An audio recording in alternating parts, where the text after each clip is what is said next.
Hello friends, welcome to commerce study solution. मैं सुमन और आज हम करते हैं इकोनॉमिक्स।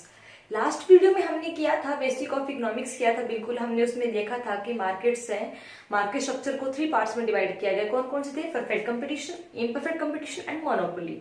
तो कल हमने बिल्कुल लास्ट वीडियो में हमने बिल्कुल ब्रीफ डिस्कशन की थी और मैंने भी आपको बोला भी था कि फर्दर इनकी हम डिटेल करने वाले हैं। तो आज उन्हीं में से हम एक करेंगे। कौन सा? Perfect competition market, perfect competition. Perfect competition क्या है? परफेक्ट कंपटीशन मार्केट के अंदर क्या होता है कि इसमें जो सेलर्स होते हैं वो भी लार्ज नंबर होते हैं एंड बायर्स होते हैं। इसके ना जो मीनिंग है उसी में इसके फीचर्स छुपे हुए हैं। इसका मीनिंग भी सिर्फ डिफाइन करते हैं हम कि परफेक्ट कंपटीशन क्या है। वहां पे एक ऐसा मतलब परफेक्ट कंपटीशन में हमारे जो large number of buyer and sellers होंगे एंड मेन चीज क्या होगी? होमोजेनियस प्रोडक्ट होंगे। यानी कि जितने भी उस परफेक्ट कंपटीशन में जितनी भी फर्म्स आती हैं उस इंडस्ट्री के अंदर, उन सबके पास प्रोडक्ट है वो बिल्कुल सिमिलर होगा। और इसी वजह से लार्ज नंबर ऑफ सेलर्स होते हैं। इसी वजह से क्या होता है कि जो फर्म है वो प्राइस खुद डिसाइड नहीं करती। वो जो प्राइजेस होते हैं गुड्स के वो इंडस्ट्री के द्वारा डिसाइड किए होते हैं। इसीलिए इस मार्केट में हर फर्म के अंदर अपने को सिमिलर प्राइस है वो मिलता है। इसीलिए जो परफेक्ट कंपटीशन मार्केट है ना, इसको प्राइस टेकर कहते हैं। यानी कि प्राइस है वो खुद ब खुद डिसाइड नहीं करता। इसके अंदर क्या होता है कि जो परफेक्ट कंपटीशन एक वो मार्केट है जहां पे large number of buyer and sellers हैं वो आपस में मिलते हैं for the purpose of exchanging commodity and on similar product and on similar prices. Seller है उनको भी पता है कि मार्केट में जो एट द प्रेजेंट टाइम जो प्रिवलिंग प्राइस है वो कौन सा चल रहा है। एंड बायर है उनको भी इस चीज के बारे में नॉलेज होती है कि इस टाइम कौन से प्रोडक्ट का क्या प्राइस मार्केट में चल रहा है। इसीलिए कोई अप एंड डाउन है वो वैसे कर नहीं सकता, ये उनको नॉलेज होती है। तो ये हमारा क्या होता है? Perfect competition. इसके फीचर्स क्या होंगे परफेक्ट कंपटीशन के? फीचर्स कौन कौन से होंगे? सबसे पहला तो यही है, large number of buyer and seller. large number of buyer and seller। Large number of buyer and seller होते हैं कि परचेज करने वाले भी बहुत सारे होते हैं एंड सेल करने वाले भी काफी होते हैं इसके अंदर। तो इसमें large number of buyer and seller होते हैं। तो इसमें मतलब जो एक इंडस्ट्री है, इंडस्ट्री और फर्म हम बार बार रिपीट कर रहे हैं। तो यहाँ पे कि इंडस्ट्री क्या है और फर्म क्या है? फर्म एक इंडिविजुअल का, ठीक है, एक इंडिविजुअल का ओवन बेस पे जो कोई अपना वर्क करता है और इंडस्ट्री के अंदर का कई जो group of firm is called industry. तो ये होता है। तो इसमें क्या होगा कि large number of buyer and seller होते हैं कि दोनों ही बहुत ज्यादा है। हमें एक प्रोडक्ट है वो कई जगह से मिल जाएगा, हर कई जगह से अवेलेबल होगा एंड जो परचेज करने वाले हैं वो भी बहुत सारे। यानी कि हम ये मान के चलते हैं परफेक्ट कंपटीशन मार्केट में कि जो हमारा प्रोडक्ट है जो सेलर सेल करने आया है वो सेल भी करेगा एंड जो बायर है वो परचेज करने आए तो वो इजिली परचेज कर सकता है। उसको जिस टाइप का जैसा भी प्रोडक्ट उसको चाहिए वो इजिली उसको मिल जाएगा। सेकंड इसके अंदर क्या चीज है? Homogeneous product. होमोजेनियस प्रोडक्ट यानी कि सिमिलर प्रोडक्ट है। यानी कि इस मार्केट के अंदर जितनी भी फर्म्स आती हैं उस सभी फर्म्स के पास होमोजेनियस प्रोडक्ट है, बिल्कुल सिमिलर प्रोडक्ट होंगे। यानी कि हम इस एक शॉप पे गए, यहाँ से हमने उस गुड्स को परचेज किया तो वो क्या होगा कि फर्दर हम दूसरी शॉप पे जाएंगे ना तो वहां पे भी वो अवेलेबल होगा।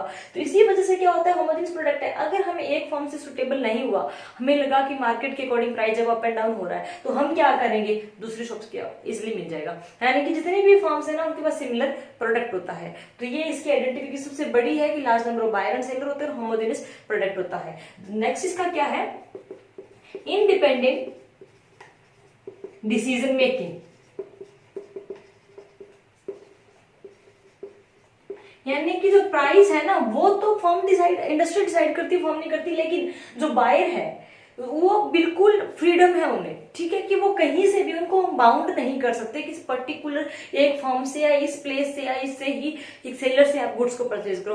वो टोटली क्या है, उसको फ्रीडम है कि वो कहीं से भी जो भी उसको सुटेबल लगता है, जिस भी प्राइस पे वो विलिंग होता है देने के लिए, वहां से परचेज कर सकता है। उसका डिसीजन है वो खुद का अपना ओन है।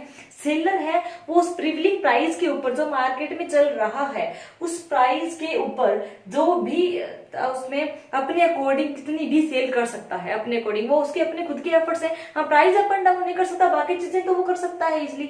तो ये उसके ऊपर डिपेंड है कि डिसीजन मेकिंग उनका फ्रीडम है। डिसीजन वो इसके रिगार्डिंग कि वो अपने एफर्ट्स लगा के पर्सनली ठीक है, अच्छे रिलेशन मेंटेन कर रखे हैं उन्होंने कस्टमर्स के साथ, तो इसलिए वो क्या अपनी सेल्स कर सकते हैं। तो इसमें क्या दोनों इंडिपेंडेंट है, डिसीजन उनका कोई बाउंड नहीं कर सकता कि इस पर्टिकुलर बायर को इसको सेल करना होगा या इस पर्टिकुलर से ही हमें परचेज करना होगा।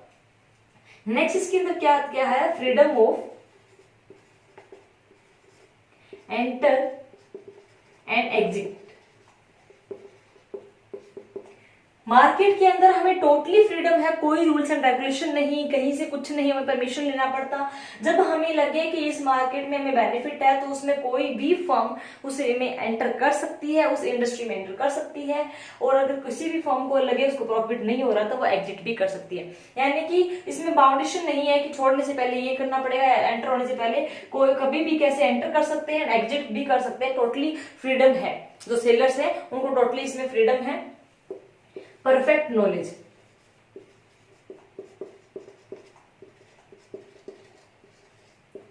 रिसर्च के अंदर क्या होता है कि हमारे जो भी बायर एंड सेलर होते हैं उनको परफेक्ट नॉलेज है। किसके रिगार्डिंग है, जो बायर एंड सेलर उनको किसके रिगार्डिंग है, सेलर को भी पता है कि प्रीवैलिंग मार्केट में प्राइस चल क्या रहा है, ठीक है, इसलिए वो चीट नहीं कर सकता कस्टमर के साथ। उसे पता है कि अगर मैं प्राइस को अपने अकॉर्डिंग अपनी मर्जी सेट करूंगा तो मेरे पास कस्टमर आएंगे नहीं, ठीक है। और जो बायर है उसको पता है इस पर्टिकुलर प्रोडक्ट का इस मार्केट के अंदर या इस पूरी इंडस्ट्री में क्या प्राइस चल रहा है, इसलिए कोई चीट नहीं कर सकता। ऐसा होता है, हम कह रहे हैं ना कि सिमिलर प्रोडक्ट प्राइसेस के ऊपर सेल करते हैं, होमोजेनियस प्रोडक्ट है, तो अगर हमें नहीं पता होगा तो हमें क्या पता इस गुड्स का क्या प्राइस है। इसलिए इसका क्या है, परफेक्ट नॉलेज है, बायर्स को उन्हें पता है इजिली कि इस पर्टिकुलर गुड्स का या कमोडिटी का क्या प्राइस मार्केट में है, तो उन्हें परफेक्ट नॉलेज होती है कहां से क्या चीज अवेलेबल होगी, ये भी उन्हें परफेक्ट नॉलेज होती है। परफेक्ट मोबिलिटी, नेक्स्ट है परफेक्ट मोबिलिटी। परफेक्ट मोबिलिटी के अंदर क्या है, मोबिलिटी का होता है मूव करना, ठीक है, मूव, यानी कि इसमें क्या होता है कि कोई भी पर्सन है वो इजिली, मतलब परफेक्ट मोबिलिटी है, इजिली मूव होता रहता है। एक लेबर है वो one place to another place जा सकती है इजिली, उन्हें भी फ्रीडम है, वो भी कोई बाउंडेशन नहीं होता कि इसी तरीके से आप इसी के पास ही वर्कआउट करोगे, तो इसमें टोटली फ्रीडम होती है, फुल मोबिलिटी होती है, यानी कि वन टू अनदर मूव होते रहते हैं। तो कोई भी मतलब यहाँ पे कोई वर्क कर रहा है तो कल को वो किसी और जगह पे जाके वर्क करे तो इसलिए वो कर सकते हैं, कोई प्रॉब्लम नहीं होती, परफेक्ट मोबिलिटी रहती है। नेक्स्ट इसकी फीचर्स लगा रहे हैं, इसकी फीचर्स अजम्पशन है अब्सेंस ऑफ ट्रांसपोर्ट कॉस्ट, यानी कि इसमें जो ट्रांसपोर्टेशन कॉस्ट है ना, यानी कि जो भी हमारी इसमें कॉस्ट आएगी, ट्रांसपोर्टेशन कॉस्ट कौन सी होती है, हमें एक गुड्स को एक प्लेस से दूसरी प्लेस पे पहुंचाने में, ठीक है, तो वो कॉस्ट इसमें एब्सेंट रहती है, क्योंकि इस पर्टिकुलर मतलब जो मार्केट है इसमें जो large number buyer and seller होते हैं, पर्टिकुलर मतलब वही बायर होते हैं वही सेलर होते हैं, ये इसका मानना है कि इसमें जो ट्रांसपोर्टेशन कॉस्ट है ना वो नहीं रहती, ठीक है। तो ये इसके क्या है, बेसिक फीचर्स हैं परफेक्ट कंपटीशन के। Large number of buyer and sellers होते हैं, दोनों ही परचेज करने वाले भी बहुत सारे होते हैं और सेल करने वाले भी। होमोजेनियस प्रोडक्ट है, जितनी भी फर्म्स हैं इंडस्ट्री के अंदर वो उनके जो होमोजेनियस प्रोडक्ट है वो सेल करेंगे, यानी कि सिमिलर प्रोडक्ट होते हैं। इसके अंदर दोनों के दोनों डिसीजन मेकिंग फ्री है, जहां मर्जी से परचेज कर सकते हैं और जितने भी मर्जी एफर्ट्स लगा के वो सेल कर सकते हैं। टोटली फ्रीडम है, कोई भी फर्म जो इंडस्ट्री के अंदर एंटर कर सकती है और अपनी मर्जी से कोई भी छोड़ सकती है। परफेक्ट नॉलेज होती है उन्हें कि मार्केट में प्रीवैलिंग प्राइस चल क्या रहा है इस पर्टिकुलर गुड्स का, ताकि कोई चीट कर भी नहीं सकता। परफेक्ट नॉलेज होती है, परफेक्ट मोबिलिटी होती है, कोई बाउंडेशन नहीं कि पर्टिकुलर जगह पे ही उन्हें वर्क करना है, एंड ट्रांसपोर्टेशन कॉस्ट है वो एब्सेंट रहती है। अब इसके आगे हम करते हैं कि इसमें जो हम बार बार कह रहे थे कि इंडस्ट्री है वो प्राइस डिसाइड करती है, ठीक है, ये तो प्राइस टेकर होते हैं, तो इंडस्ट्री प्राइस कैसे डिसाइड करती है, अपने अकॉर्डिंग ही कर देती है कि ठीक है हमने तो बस ये कर दिया। अब ऐसा तो नहीं होता है ना, कुछ ना कुछ चीजें तो इंडस्ट्री को भी स्टडी करनी होती है। तो वो क्या चीजें स्टडी करती है मार्केट में, इंडस्ट्री क्या स्टडी करती है मार्केट में जब वो प्राइस डिसाइड करती है। इंडस्ट्री के अंदर जितनी भी फर्म्स आती हैं, ठीक है, इंडस्ट्री होता क्या है, ग्रुप ऑफ फर्म होता है, उसके अंदर पर्टिकुलर में जितनी भी फर्म्स आती हैं तो उसमें वो सबकी क्या करेगी, डिमांड और गुड्स की सप्लाई है वो देखेगी। डिमांड एंड गुड्स की सप्लाई देखेगी कि इसकी जो ये गुड्स है इसकी डिमांड कितनी है एंड इसकी सप्लाई कितनी है। जो प्राइस है ना वो इसी के अकॉर्डिंग डिटरमिनेट किया जाएगा, किसके according, demand and supply of the goods, यानी कि उसकी मांग कितनी है और इसकी पूर्ति कितनी है उस पर्टिकुलर चीज की। तो यहाँ पे हम प्राइस है वो कैसे डिटरमिनेट करेंगे, जहां पे डिमांड और सप्लाई दोनों इक्वल हो जाएंगे वहां पे हम उसको प्राइस को डिटरमिनेट करेंगे कि इस पर्टिकुलर प्रोडक्ट की इतनी हम सप्लाई कर सकते हैं। ऐसा किस लिए होता है, अगर डिमांड ज्यादा है और सप्लाई कम है तो हम उसको सप्लाई नहीं ना कर पा रहे, तो हमें प्राइस है वो हायर रखना पड़ेगा। एक चीज और आपको जो बेसिक ध्यान में रखना है, प्राइस का और डिमांड का और सप्लाई का रिलेशन क्या है। प्राइस, डिमांड और सप्लाई का, जब हमारा प्राइस बढ़ता है तो डिमांड कम होती है और सप्लाई बढ़ती है, ठीक है। यानी कि प्राइस और सप्लाई का क्या है, पॉजिटिव रिलेशन है। यहाँ पे आपको बहुत ही ध्यान में रखने वाली चीज है कि जब प्राइस बढ़ता है तब डिमांड कम होती है और सप्लाई है वो ज्यादा होती है, और जब प्राइस कम होता है तो डिमांड है वो ज्यादा होगी और सप्लाई है वो कम हो जाएगी, ठीक है। इसी के साथ हम इसको भी करें तो भी जब डिमांड कम होती है तो सप्लाई ज्यादा होगी, जब डिमांड ज्यादा होगी तो सप्लाई कम होगी। ये तो था जब प्राइस बढ़ता है। इसके अपोजिट अगर हम ये करें कि अगर डिमांड बढ़े तो, अगर डिमांड बढ़े तो प्राइस बढ़ेगा और सप्लाई कम होगी। सप्लाई क्या होगी, कम होगी। यहाँ पे ध्यान में रखने, हम इसका अपोजिट कर देंगे, डिमांड है ये, जब प्राइस बढ़ेगा तो डिमांड है वो कम होगी, जब डिमांड बढ़ेगी तब प्राइस बढ़ेगा, क्योंकि उस चीज की पर्टिकुलर चीज की कोई डिमांड बढ़ती है उसका प्राइस बढ़ जाता है, और जब डिमांड कम होगी तो प्राइस है वो भी कम हो जाएगा और सप्लाई है वो ज्यादा हो जाएगी, ठीक है। और वहीं हम बात करें सप्लाई की, कि अगर सप्लाई बढ़ेगी तो प्राइस क्या हो जाएगा, कम हो जाएगा। प्राइस का इसके साथ ये रिलेशन है कि जब सप्लाई बढ़ेगी तब प्राइस कम हो जाएगा, क्योंकि हमारे पास क्वांटिटी है वो बहुत ज्यादा होगी, सप्लाई कम होगी तो प्राइस है वो ज्यादा हो जाएगा, ठीक है। तो इस तरह का इसका रिलेशन है, हमें सिर्फ ये ध्यान में रखना है, जब प्राइस बढ़ेगा तब डिमांड कम होगी, लेकिन जब डिमांड बढ़ेगा तब प्राइस है वो बढ़ेगा। तो हमें जो इसमें जो प्राइस डिसाइड करना है, इंडस्ट्री है वो किसके बेस पे करती है, वो सब जितनी भी हमारी इंडस्ट्री के अंदर फर्म्स आती हैं उनका जो डिमांड एंड सप्लाई है उसको स्टडी करती है। कैसे, हम एक टेबल के थ्रू करें कि सपोज ये हमारी क्या है, प्राइस ले लें, ठीक है, ये डिमांड है और ये सप्लाई है। प्राइस हम देखें कि हमारा प्राइस है 5 4 3 2 1, ये हमने प्राइस लिया है गुड्स का, ठीक है। अब इसकी डिमांड है, वो डिमांड हम कितनी करेंगे, 10 20 30 40 एंड 50, और सप्लाई है उसका रिलेशन अपोजिट होता है और 10, ठीक है। यानी कि जैसे हमारा प्राइस कम होएगा तो डिमांड बढ़ जाएगी और सप्लाई है वो कम हो जाएगी। ये हमारा क्या है, टेबल है, ठीक है।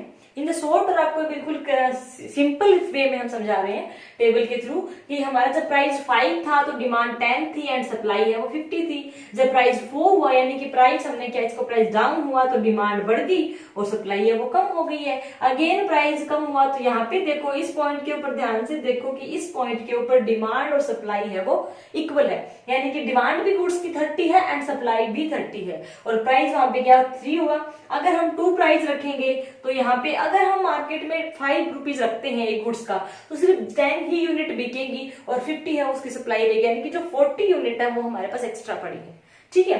अगर हम 4 रुपीज रखते हैं तो 20 सेल होंगी, बाकी 40 की सप्लाई है तो 20 यहाँ पे एक्स्ट्रा है।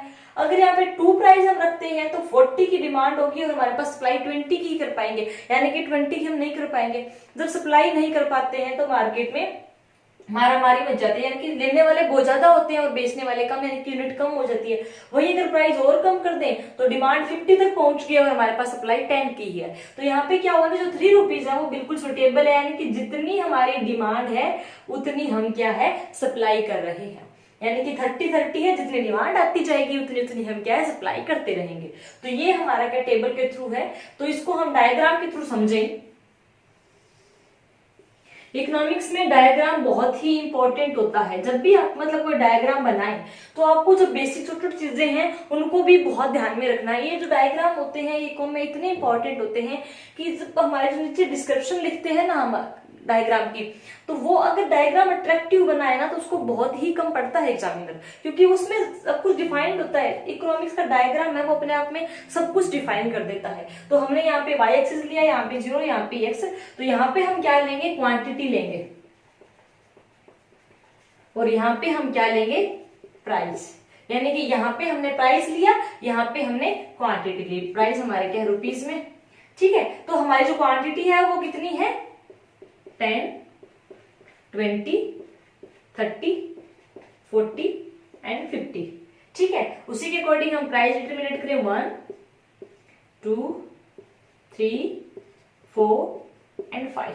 ठीक है, ये हमारे प्राइसेस हो गए हैं, ये हमारी क्या हो गई है, क्वांटिटी हो गई है। एक्सेस के ऊपर हमने क्वांटिटी ली है, आउटपुट लिया है यूनिट के अंदर, ऊपर हमने प्राइस में यहाँ पे हमने क्या लिया है, यूनिट में लिया है। ठीक है, ये हमारा इसमें क्वांटिटी है और ये प्राइस है। अब हम बनाएंगे demand curve and supply curve. ठीक है, आपको डायग्राम बनाने से पहले ध्यान में रखेंगे डिमांड कर्व का स्लोप है वो डाउनवर्ड्स होता है इसमें, तो उसके अकॉर्डिंग अगर आप और अच्छा अपना डायग्राम बने, सबसे पहले हमने टेबल बना लिया है, तो इससे अपने को क्लियर हो गया है कि 3 रुपीज के ऊपर क्या है हमारा प्राइस है वो डिटर्मिनेट होगा। तो हम इस तरीके से डायग्राम बनाएंगे। एक चीज और जो परफेक्ट कंपटीशन है उसके अंदर जो हमारा AR और MR है ना वो एक्स एक्सिस के इक्वल होता है, क्योंकि होमोजेनियस प्रोडक्ट है, प्राइस टेकर है फर्म, तो इसमें इसके इक्वल ही होता है। एग्रीगेट जो रिवेन्यू और मार्जिनल रिवेन्यू है, मार्जिनल रिवेन्यू वही होता है जो एडिशनल रिवेन्यू हुआ, यानी कितनी कॉस्ट लगा लो जिस हिसाब से मार्केट में चल रहा है उसी प्राइस के ऊपर उतना ही बेनिफिट मिलेगा। तो इसलिए इसमें AR और MR है वो कब है वो बिल्कुल एक्स एक्सिस के पैरेलल होती है। तो ये हमारा क्या हो गया, प्राइस हो गया। अब हमें डिमांड जो स्लोप है हमारा डिमांड कर्व है उसको, तो डिमांड कर्व में हमेशा जो डाउनवर्ड स्लोप होता है। ठीक है, तो इसमें हम क्या है डिमांड कर्व को प्रेजेंट करेंगे। तो ये क्या हो गया, डिमांड कर्व हो गया। थोड़ा सा इसका हो गया, 1 मिनट, परफेक्ट हमारा डायग्राम बनना चाहिए, तो क्योंकि जो यूनिट है उसके हम इक्वल लाने की कोशिश करें पूरी। तो ये क्या हो गया हमारा डिमांड कर्व, DD हमारा क्या है डिमांड कर्व है। वहीं हम क्या है सप्लाई, जो डिमांड कर्व है उसका स्लोप है वो डाउनवर्ड्स होता है और जो सप्लाई का है उसका अपवर्ड होता है। तो उस तरीके से इसको हम प्रेजेंट करेंगे।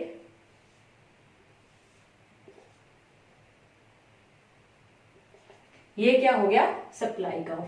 ठीक है, ये डिमांड कर्व हो गया और ये क्या हो गया सप्लाई कर्व, यानी कि ये डिमांड कर्व और ये सप्लाई कर्व है। अब हमें क्या 3 रुपीज के ऊपर, तो यहाँ पे जो क्वांटिटी होगी यानी कि जो क्वांटिटी है वो हम कितनी देंगे, इतनी 30 के ऊपर। ठीक है, बिल्कुल बेसिक ये डिमांड कर्व है और ये सप्लाई कर्व है, आप स्केल के थ्रू ही बनाए। एक जैसे कि बिल्कुल इसी पॉइंट के ऊपर देखो, यहीं पे ही क्या है इस पॉइंट के ऊपर, और कभी भी डबलिंग ना करें जब भी डायग्राम बनाए, ऐसे डबलिंग ना करें कि ठीक है यहाँ पे मिक्स नहीं मैच नहीं हो रहा तो हम यहाँ पे इसको मोटा कर दें, उससे डायग्राम है वो इतना अट्रैक्टिव नहीं बनता, क्योंकि वो फिर धक्के से मिलाते हैं। यानी किसी तरीके से आप इसको लेके चलें, चाहे आप पहले क्या करें डिमांड का और सप्लाई का बना लें, उसके बाद उसी के जहां पे मिलता है वहां पे क्वांटिटी डाल दें और इधर क्या प्राइस डाल दें। इस तरीके से भी बना सकते हैं, लेकिन डायग्राम है वो अच्छा बनना चाहिए। ठीक है, तो इस पॉइंट को जहां पे इस यहाँ पे दोनों कट कर रही है एक दूसरे को, डिमांड एंड सप्लाई। ठीक है, तो यहाँ पे इस पॉइंट को हम क्या नाम देंगे, इक्विलिब्रियम। इक्विलिब्रियम यानी कि बैलेंसिंग और संतुलन हमारा। ठीक है, यानी कि यहाँ पे इस प्राइस के ऊपर इस क्वांटिटी में जो ये हमारी लाइन है ये क्या प्रेजेंट करती है, equilibrium price. Equilibrium price, equilibrium price है। यहाँ पे इस पॉइंट के ऊपर हमारा जो डिमांड और सप्लाई दोनों इक्वल है, डिमांड इक्वल टू सप्लाई। तो यहाँ पे इन सबकी स्टडी करी। ठीक है, अगर हम ये प्राइस रखते हैं, ठीक है इतना हमने प्राइस रखा, तो हमारी जो डिमांड है वो 10 के हिसाब से ही होगी। ठीक है, तो नहीं होएगा, तो जो ये वाला एरिया है अगर ज्यादा रखेंगे तो ये क्या हो जाएगा, ये सरप्लस यानी कि एक्स्ट्रा ही रहेगा। अगर कम करेंगे तो यहाँ पे क्या शॉर्टेज हो जाएगी गुड्स की, तो यहाँ पे क्या आ जाएगा, ये शॉर्टेज है अगर कम रखते हैं तो, अगर हायर रखते हैं तो क्या है यहाँ पे सरप्लस हो जाएगा। तो इस तरीके से कि हमारा जो बैलेंसिंग है वो बिल्कुल इक्विलिब्रियम इसी पॉइंट के ऊपर बनेगा। इसको आप चाहे इस पॉइंट को कोई भी शो करें तो कोई भी नाम दे लें, जैसे इस तरीके से हमने शो करा कि हमारा ये प्राइस रखें तो इसको A, B और C और D। ठीक है, तो इस डायग्राम में हमने सब कुछ शो किया। ठीक है, तो ये देखो यहाँ पे ये हमारा डिमांड का है, सप्लाई का है, इस डिमांड्स इस डायग्राम में सब कुछ प्रेजेंट है, तो इसकी जो एक्सप्लेनेशन है वो डायग्राम से ही निकलनी है। तो यहाँ पे देख के इजीली समझ में आ जाएगा कि ठीक है इक्विलिब्रियम प्राइस है जहाँ पे डिमांड और सप्लाई दोनों इक्वल है। इक्विलिब्रियम प्राइस के ऊपर इतनी क्वांटिटी है वो 3 रुपीज, यानी कि 3 रुपए है हम डिसाइड करेंगे यूनिट्स के, उसके ऊपर 30 यूनिट्स है वो हम क्या है मार्केट में सेल करेंगे, क्योंकि इसके ऊपर डिमांड और सप्लाई है वो इक्वल है। कोई भी यूनिट है उतनी ही मांगी जाएगी जितनी उसकी सप्लाई होगी। तो ये हमारा प्रॉपर डायग्राम है। अब इसकी आप जब एक्सप्लेनेशन करते हो डायग्राम की तो वो आप किस तरीके से करोगे, जब भी एक्सप्लेनेशन करो तो छोटी छोटी चीजें हैं। सबसे पहला क्या होता है, हम इसको पॉइंट्स में डालते हैं। ठीक है, 1 2 ऐसे करके पॉइंट्स में डालो। तो डायग्राम के एक तो समझ में इजिली आता है, इजिली उसको हम रीड आउट कर सके, एंड उसमें क्लैरिटी होती है पैराग्राफ की कंपैरिजन। ठीक है, तो इसमें हम सबसे पहले क्या लेंगे कि जो ओ एक्सिस है उसके ऊपर हमने क्वांटिटी लिया है, एंड वाई एक्सिस के ऊपर हमने प्राइस मेंशन किया है। ठीक है, यूनिट्स में लिया है। जो पी है वो ओपी हमारा क्या प्राइस है, और इसको आप नाम दे दो, चाहे एम कुछ भी दे दो, ओ क्यू एम। तो ओ एम हमारी क्या है, क्वांटिटी है। तो डी जो रिप्रेजेंट करता है डिमांड कर्व को, जो एस एस प्रेजेंट करता है सप्लाई कर्व को। जो बोथ आर इंटरसेक्ट किसके, ऑन द पॉइंट ऑफ ई, दोनों जब इंटरसेक्ट करते हैं, दूसरे को कट करते हैं ई पॉइंट पे, दैट इज अ इक्विलिब्रियम। ये सिचुएशन क्या होगी, इक्विलिब्रियम की। E मीन्स इक्विलिब्रियम है, एंड जो हमारा ए आर एम आर है वो बिल्कुल पैरेलल है एक्सिस के। तो यहाँ पे हमारा क्या ये ए आर एम आर हो गया। तो यहाँ पे जो फर्म ने प्राइस डिसाइड किया है वो जहाँ पे डिमांड और supply on the point of uh both are equal, that's why the price of goods are 3 rupees. ठीक है, 3 रुपीज के ऊपर 30 यूनिट्स है वो दी जाएंगे, इसमें डिमांड और सप्लाई है वो इक्वल है। तो इस तरीके से आपके टोटल क्या प्रेजेंटेशन हो गई, टेबल हो गया। थोड़ा सा टेबल को डिस्क्राइब करें, देन उसको क्या है प्रॉपर डायग्राम दें, एंड डायग्राम के उसको एक्सप्लेन करें, और एट लास्ट क्या है कंक्लूजन है। इसका जो क्वेश्चन है वो किस तरीके से बनता है, इसका क्वेश्चन वही आएगा कि जो प्राइस डिटर्मिनेशन है परफेक्ट कंपटीशन मार्केट के अंदर कैसे होता है। डायरेक्टली यही चीज दिया हो कि but is a price determination under perfect competition.